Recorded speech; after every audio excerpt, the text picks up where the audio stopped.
Well, good day, Darlington County School District, and welcome back to another In the Know. And this is our March work session in the Know, where I get a chance to update you about what took place on the most recent special called meeting / work session, as well as some other items that are pertinent to the end of March.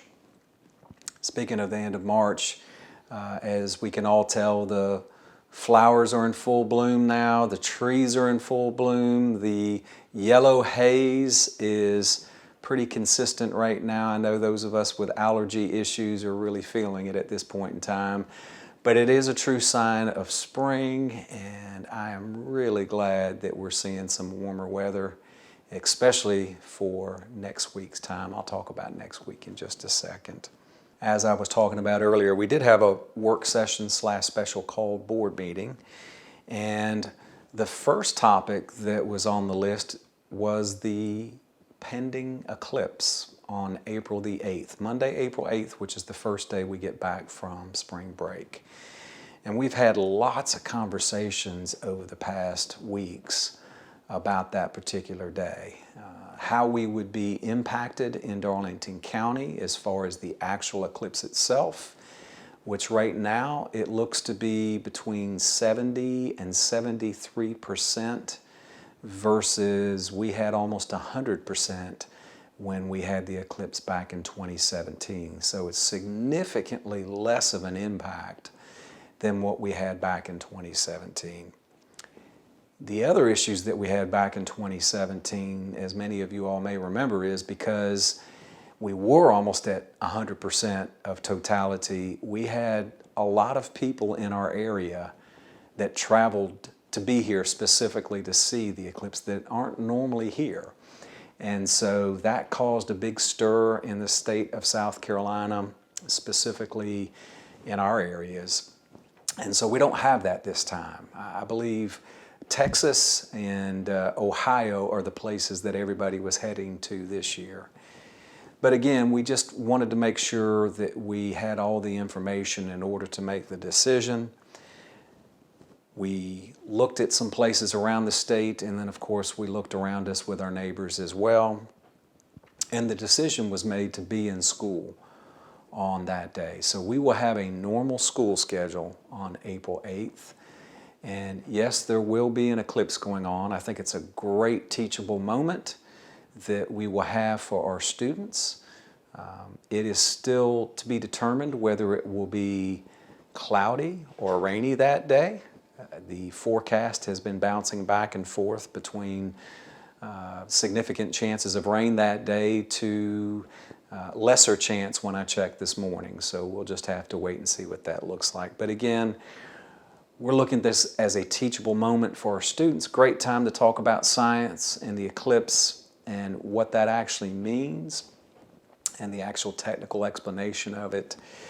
But we also will be in school, and especially coming off spring break, that first day back, we are looking forward to having our students back with us and kicking off that week. The next item that we talked about was the communication audit. And again, many of y'all have heard about this through your principals or possibly through the communications office at the district level. We will be having user groups that will be meeting the week of the 8th, and we have lots of different folks across the district that will be participating. We have parents, we have stakeholders, we have teachers, we have principals, lots of different folks will be able to have input on the way we communicate internally and externally. We're really looking forward to the results of this audit and having a new game plan on how we can improve our communications overall for the school district. Another item that was discussed was a new elementary GT program that we will be implementing next school year. And I'm really excited that we're having a chance to do something with our elementary school GT students. We've been talking about this for the past few years and very excited to initiate the program. The simple version of it is that we will have a team of teachers that will be traveling to our elementary schools to provide GT services. and that will be taking place at least once a week in our elementary schools. And there will be specific project-based learning, specific curriculum that's associated with it. Just another opportunity for our GT students to get reinforcement in math, science, and of course project-based learning. I also updated the board about our principal hire schedules.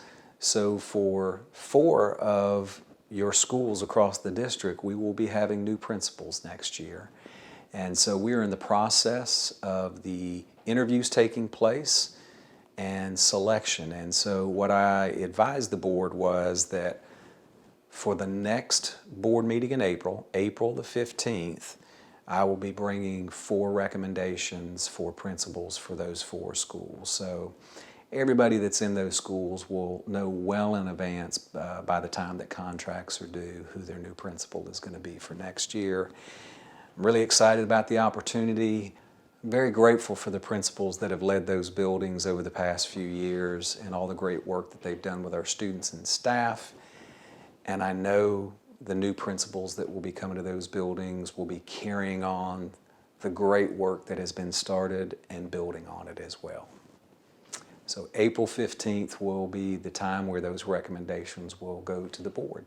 Also continued our budget conversations and gave the board an update on how we are doing with the budget.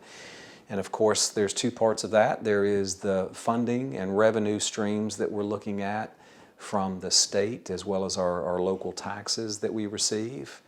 And then also from the personnel side, where we have been having lots of conversations over the past few months. Of course, our ESSER money's expiring and what is happening with the ESSER positions, and then also with the declining student enrollment that we've had, what I call right-sizing our teacher-student ratios in our schools as well. And so just as an example, you know, if our target student-teacher ratio for elementary school classes is 20:1, and we have 100 students, that would be 5 teachers in that grade. And so if we have 6, then we would not need 6 teachers, we would only need 5. And so that's what I mean by right sizing, is just making sure that we are adhering to those targeted student-teacher ratios of 20:1 in elementary and 25:1 in our high schools and middle schools. Many of y'all have heard from your principals as well as what we are doing for these positions. At this point in time, we have a position for everybody in the district. And so, you know, the hopes is by the time we finish this process, that everybody has a home, and it would be wonderful if that home happened to be at the same exact school. We're certainly trying to do that, but in some instances there may be different locations, but most importantly is just to make sure that we have a home for everybody as we work through, again, what I call the right sizing of our teacher-student ratios across the district. And then we also had an action item. That was the reason why it was a special call meeting, and it was due to the board approving all of the certified contracts across the district. And so the board unanimously approved all of those contracts, and you should be receiving those. If you receive a certified contract each year, you should be receiving those as of April 8th, and they will be due back by May 10th at the latest. So again, April 8th, you should start to see those, and they are due back no later than May 10th. Of course, the sooner we get them back, the more that we can plan based on who we know is going to be here with us, which we hope is everybody. We want everybody to be with us. But again, stay tuned for that. You should hear more from your principals as well when you get back from spring break. And that was everything that we had discussed at the work session / special call meeting. A couple other items that are going on around the district. We do have testing that is going on, primarily MAP testing.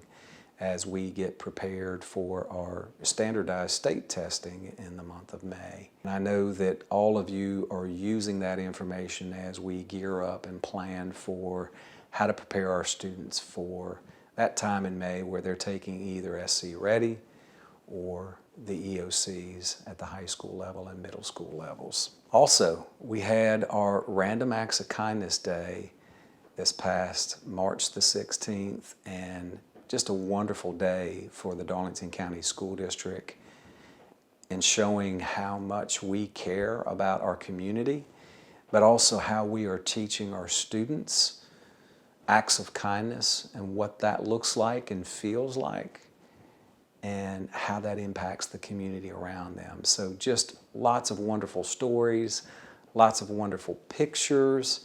I personally was able to make it to all three of our areas with our major high schools and had a chance to see what they were all doing in those communities.